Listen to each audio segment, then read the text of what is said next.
Hey guys, and welcome to another video. Today is kind of the calm before the storm day. Tomorrow a big patch comes into the game, but there are a few things to talk about before then, and specifically what I'm referring to is Wintersday. Again, do remember guys that guild chat does in fact still exist. So on the most recent guild chat, the devs did do a bit of a preview to talk a little bit about the upcoming Wintersday, and it seems, basically I'll say now, to be standard fare. However, when it does go in, I will have some conversation with you guys about it and talk about what exactly is going on. But as far as I can tell, so far it seems there's no real Lion's Arch changes for new Lion's Arch with new Wintersday, which is a bit of a shame, let's be honest, but we'll see how things go from there. So there's Wintersdays coming up, that's going to be tomorrow, but there are a couple of other things to talk about, including more patches that are confirmed to be coming mid-December, and some of them are quite important for the PvP world.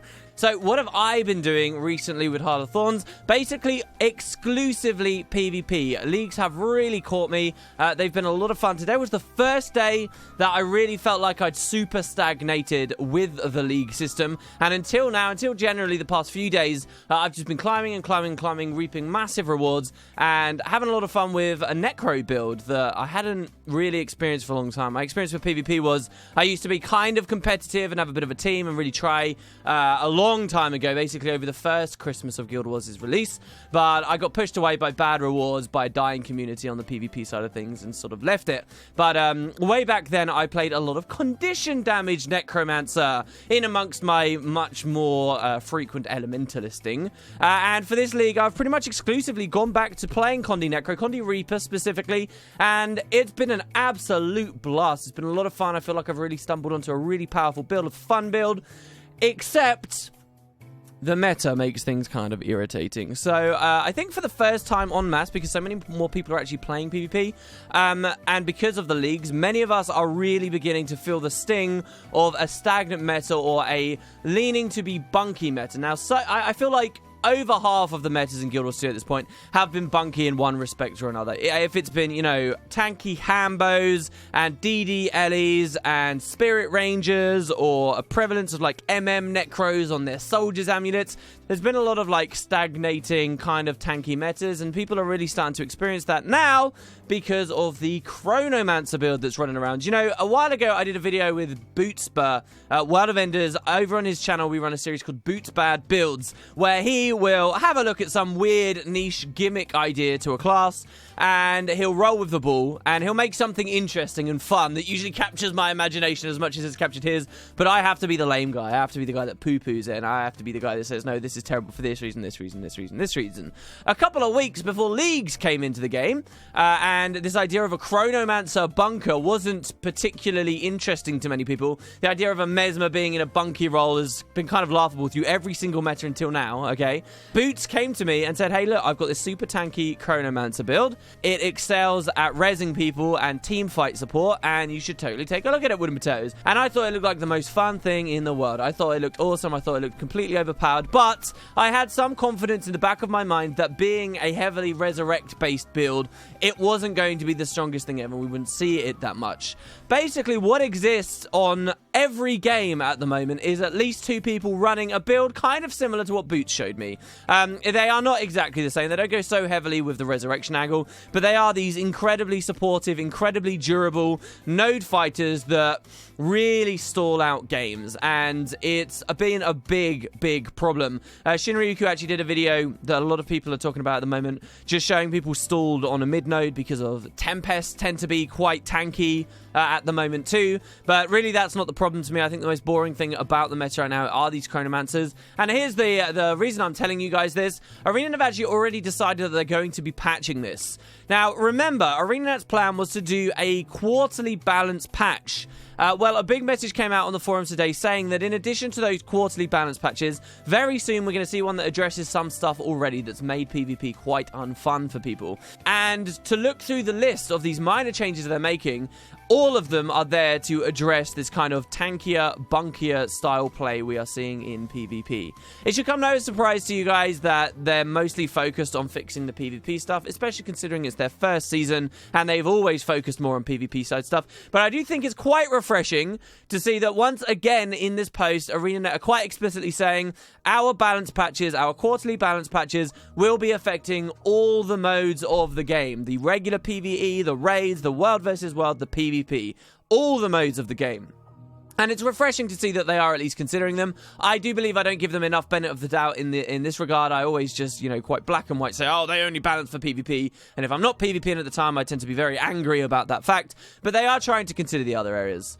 If you really wanted to ask for my opinion, I think that it's a nightmare and a stupid idea that they're trying to balance for everything all at once. As someone who's sunk so many hours into this game as I have, and as someone who has spent so long purely in PvE versus purely in PvP versus, yes, a while ago, even purely in World versus World for short spurts, I know how different the game is. My balance concerns and suggestions and ideas for balance and cool stuff is vastly, vastly different when I'm in my PvE mindset compared to my PvP mindset. And I think it's pretty much impossible to have a group of developers on the balance team who play the game so much that they truly understand fully what the PvEers would like best, let alone also the PvPers, let alone also the World versus Worlders, and that's just understanding what these groups would want best, let alone then coming to a conclusion about what is the best of all three worlds and finding a way to implement it. I just think it's impossible. And unless they seriously start thinking about splitting things more, we're going to go through about a year to 2 years worth of growing pains on the balance end until finally they come to that conclusion on their own. But maybe I'm wrong. Maybe they'll surprise me, and maybe they deserve a little bit more benefit of the doubt. But so to talk specifically about some of these changes, number one, durability runes were given a little bit too much boon duration. I think 5% more than this is, so that's been changed. There is an ability that Chronomancers use, which is a well, that causes everybody to evade. This thing is disgustingly brokenly strong. It's not really being addressed in any way on this patch, because again, it's not a major balance patch, it's just a small one, which the devs always said they would do. But at the very least, on the map Temple of the Silent Storm, which for those of you guys who don't PvP is a map where you can press F to channel these things. If you get hit while you're channeling them, then it fails. But if nobody manages to hit you through that duration, you can make big things happen on the map, okay? On this, the well was causing you to be able to evade while activating it, which was hideously broken, and they're at least addressing that. The one thing I'm really happy to see is the Chronomancer Shield, Echo of Memory. For those who haven't been playing Chronomancer, this is the skill 4. You would press the skill 4, and for 2.5 seconds, you would stand there blocking everything. It's not like other block abilities where if someone was into melee, it would rotate and use another ability or something like that, like Riposte, Safe, or the Warrior. It would just keep going. Really hideously strong, and if you manage to get a single block, it would actually allow you to cast the ability again another time. So you could go like dodge roll, Echo of Memory, dodge roll, and then the other shield ability. So at least Echo of Memory, I don't know if Deja Vu itself, which is the skill it chains into, has been reduced from 2.25 seconds to 1.5 seconds. It's something, guys, and it might mean something big, so I'm very happy to see that. Over on the Revenant side of thing, the other big thing that that's going on at the moment is loads of people are playing Rev, specifically a lot of Condi Rev, or Malik's Rev. Malik seemed a lot more fun in their early designs before they changed it and like crippled it in so many ways. But what people are really enjoying Malik's for at the moment is a trait, Demonic Defiance, which means whenever you use a Malik's skill, you get a short amount of resistance on yourself. This is in addition, by the way, to a regular Malik skill that just gives you a crap ton of resistance anyway. And what people can kind of cheese this thing out in a big way. Now, as I just explained, the main thing I've been playing is a condition damage necro. So I loved playing against this trait. This was lots of fun, guys. What they would do is they would pop their elite, which is a toggle, toggle it to get the resistance and immediately toggle it off, and then toggle it on, and then off, and on and off, on and off, on and off, on and off. It was kind of like, you remember as an engineer, the old speedy shoes where you'd put on, speedy kit, sorry, where you put on a kit, you take it off, you put it to maintain swiftness on yourself constantly, and they asked you to do it every 5 seconds, and it was just like weird gameplay, it was just fiddly. Revs were doing this, and it was incredibly potent. It was just basically immunity to conditions while you were trying to flee away and you had the energy to spare because you weren't otherwise attacking anyway. Ridiculous, and now that's just got a 5-second internal cooldown on it. I don't know how badly that's going to kill it, but it makes me much happier with the build specifically that I like to run.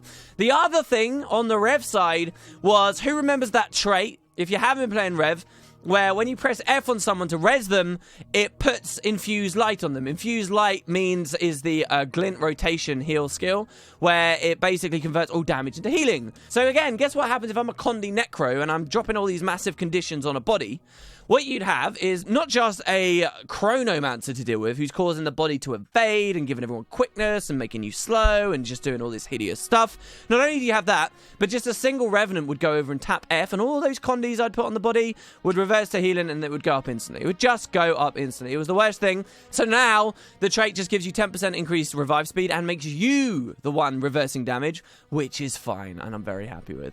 So only a couple of changes, but very potent, very important ones that have been designed specifically in review of how people have been playing in PvP and what people have been disliking about PvP. And that is important, and that is exactly what I wanted to see. I didn't want to find, ArenaNet did make that comment a long time ago, just as Heart of Thorns was coming out, saying, yeah, we're going to do quarterly balance patches, but there'll be other little ones. Don't worry, guys, there'll be other little ones. That's a very important thing, the other little ones, okay? And that's the kind of thing that you can easily say that you're going to do and forget and decide not to do. And they didn't forget. They went with it, and I actually really like what I've seen, so good kudos to them there. Damage has been done for not having a proper balance patch before the first season, but whatever, right? Whatever. We're at least getting this. With Wintersday as well. So, that's pretty much what's been going on, guys. A little other thing to keep an eye out on the horizon, of course, is that Fractals changes are coming. Colin Johansson actually left a post on Reddit talking a little bit more specifically about some of the stuff that's happening and revealed that they've got a Fractals team. He said that they've got a newly formed Fractals team. That's immensely interesting to me. Number one, so how many teams do we know that they have now? Well, they've got a balance group. They've got a competitive team, right?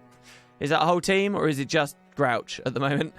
They've got a Fractals team. They've got a guild team. Do they have a raid team? Fractal team's really interesting because it shows, just like with guilds, for example, that they are planning on supporting this long term.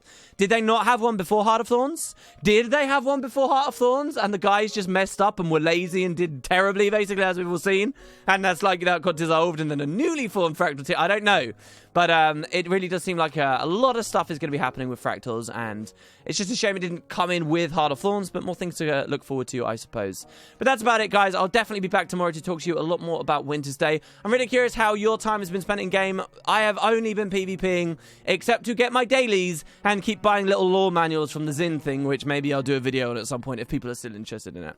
But that's basically been it. I'm about 2 tiers into Ruby, and I've stalled big time, but we shall see how things progress. I've got raids tonight. Thanks very much for watching, guys. I hope you enjoyed the video, and I'll see you tomorrow. Have a good one.